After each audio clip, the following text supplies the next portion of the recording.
Before you hand over a single dollar to a life coach, you need to hear what most of them aren't telling you. In any industry, there's going to be a range from truly incredible, well-intended businesses and professionals down to the complete opposite, which would be a scam or ill-intended business or professional. Because the life coaching industry is largely unregulated, some even call it the Wild Wild West, where pretty much anyone can hang up a shingle and call themselves a coach. This leaves a major opportunity for scams, bad advice, and outright deception. So I want to walk you through the most common cons that could cost you thousands of dollars, and even worse, your own self-confidence. But this isn't just about your wallet. It's about protecting your well-being.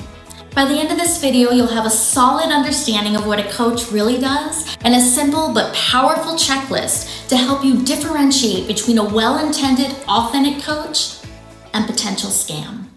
Let's be real.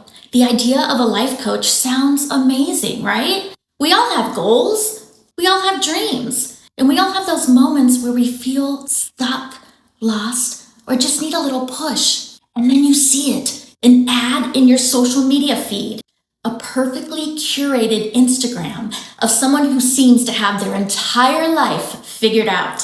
They promise they can help you unlock your true potential, manifest your dream life, and triple your income, or even find your soulmate. The promises are huge and often incredibly fuzzy. They use this powerful, emotional language that taps right into our biggest insecurities and deepest hopes. They're selling a vision of life without the struggle, a shortcut to the top. And when we're feeling vulnerable, it's so easy to believe that this person, this guru, holds the secret. They offer a quick fix for incredibly complex life problems. And that is a very tempting, very seductive trap. The truth is, many of these self-proclaimed experts have no real qualifications beyond watching a few TED Talks or skimming a best-selling self-help book. They build an entire brand on a personal sob story that ends in triumph. This sounds a lot like me. Although, if you think what I've shared thus far about my life is sad, shoot, we're barely up to high school. Just kidding. Listen, a great backstory is inspiring, but it's not a professional qualification. And this is where it gets dangerous, because there's nothing wrong with doing all of the above. A lot of amazing businesses have been built in this manner. What matters is the intention behind the actions. Because when you buy into a promise that is derived from ill intent, you don't just risk losing money, you risk losing a piece of yourself. I want to tell you a story about someone we'll call Jane. Jane was sharp, she was ambitious and killing it at her job, but she felt like she'd hit a ceiling. She felt stuck. She saw an ad for a mindset and abundance coach who promised to help women in her exact spot shatter their income goals and build a six-figure side hustle. The coach's website was a masterpiece, glowing testimonials, photos of ridiculously luxurious lifestyle. Jane was intrigued, so she booked a free discovery call. The call started off great. The coach was warm, validating, and made Jane feel totally understood. She listened to all of Jane's frustrations and dreams, but then the vibe shifted. The coach started manufacturing this intense urgency, telling Jane her program was almost full and that she was only offering this special price for a very limited time. She started using high-pressure sales tactics, making Jane feel like if she didn't say yes right now, she'd be throwing away a life-changing opportunity. The coach said things like, "Don't you believe you're worth this investment? You know, fear is the only thing holding you back, and you need to push past it." Feeling the pressure and a little flustered, Jane signed up. The cost was staggering, $5,000 for a 3-month program. But the coaching she got for her $5,000, a huge letdown. The advice was generic, full of empty platitudes she could have gotten from a fortune cookie. The program was just a series of pre-recorded videos and a group chat where the coach barely even showed up. When Jane raised her concerns and said she wasn't getting the results, the coach flipped the blame right back onto her. "You're just not doing the work," she said. Mindset is still stuck in scarcity. You are resisting the transformation, Jane. By the end of the 3 months, Jane was $5,000 in debt and her confidence was in the gutter. She felt like a total failure, embarrassed that she'd fallen for it. She was in a worse place than when she started. And the worst part, Jane's story isn't a one-off. It's a pattern I've seen over and over. It's a story of manipulation, and it's one that more people need to hear. Jane's story perfectly illustrates the playbook fraudulent coaches use. Let's break down the tactics so you can spot them from a mile away.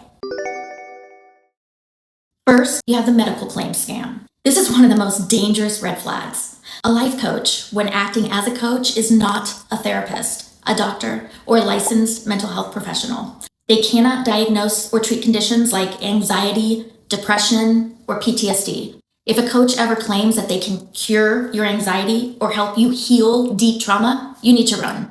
That's not coaching. In some of the most disturbing cases, you'll find former therapists who lost their licenses for unethical behavior and have simply rebranded themselves as coaches to keep operating without any oversight. Second, there's the vague methodology scam. If you ask a coach, so what's your process? And they can't give you a straight answer, that's a huge red flag. They'll throw around buzzwords like energetics, vibrational alignment, manifestation, or quantum leaps, without any concrete structured plan to back it up. A real professional can clearly explain the framework they used, whether it's based on positive psychology, specific goal-setting models, or any other established method. If their answer sounds like, It's all about the vibes, they're not selling coaching, they're selling smoke. Third, the high-pressure sales funnel. This is what got Jane. It usually kicks off with a free webinar or a cheap workshop that's designed to get you emotionally hooked. Then comes the discovery call, where they use slick psychological tactics to convince you their $3,000 program is the one and only solution to all your problems. It's a classic move. Create fake urgency. There are only 2 spots left. This weaponizes your own insecurities and pushes you into a fast emotional decision. A real coach, a true professional, will give you space to think. We want clients who are a generally good fit, not just a quick sale. Let me just pause here for a second. Does any of this sound familiar? Have you ever run into those tactics on a sales call or in an ad? Let me know down in the comments. Seriously, sharing your story could be the exact warning that someone else needs to see. And hey, if you're finding this useful, do me a favor and hit that subscribe button. It's so important that we get this information out there. Now, I want to be crystal clear. Not all life coaches are scammers, not even close. Good coaching can be genuinely life-changing. A great coach is a thinking partner, an accountability buddy, and a strategic guide to help you close the gap between where you are and where you want to go. The point of this video is not to scare you away from coaching, but to empower you to make a smart choice. So here's your checklist for finding an authentic, qualified professional. While the industry is largely unregulated, there are professional organizations that set standards. The best known one is the International Coaching Federation, or ICF. An ICF credential means a coach has completed a significant amount of training and documented experience, and they've sworn to follow a code of ethics. There are several universities which offer ICF guided certifications. I got mine at Udemy. And honestly, I didn't register because I wanted to be a coach. I needed a coach. I'd been through years of therapy. But I figured instead of hiring one, I'll spend my money on learning how to become one. And applying what I was learning to my real life changed me completely. And that personal transformation is what motivated me to start sharing what I had learned. So certification is not a 100% guarantee, but it shows a real commitment to the profession. So ask them straight up, what certifications do you hold and what training have you completed? Real professionals use contracts, period. A professional runs a professional business, and that means you should get a clear written agreement that spells everything out. The fees, the number and length of sessions, cancellation policy, and what is and isn't included. Importantly, it should define the scope of the relationship. Unlike therapy, which can span years, coaching should be a short term with a clear goal and endpoint in mind, and the contract should reflect that. A well-trained, authentic coach serves as an unbiased third-party perspective. Our job isn't to give advice, but to ask questions. Because of this, we don't have to have a specialty, because it's not about what we know about a specific area or trying to make you do what worked for us. It's about how well we listen, utilize questioning to bring you to your own conclusions. On that first call, you should ask your coach directly, what's your coaching process? Or what methodologies do you use? They should be able to explain how they use inquiry to help you identify the limiting beliefs standing between where you are and where you want to be.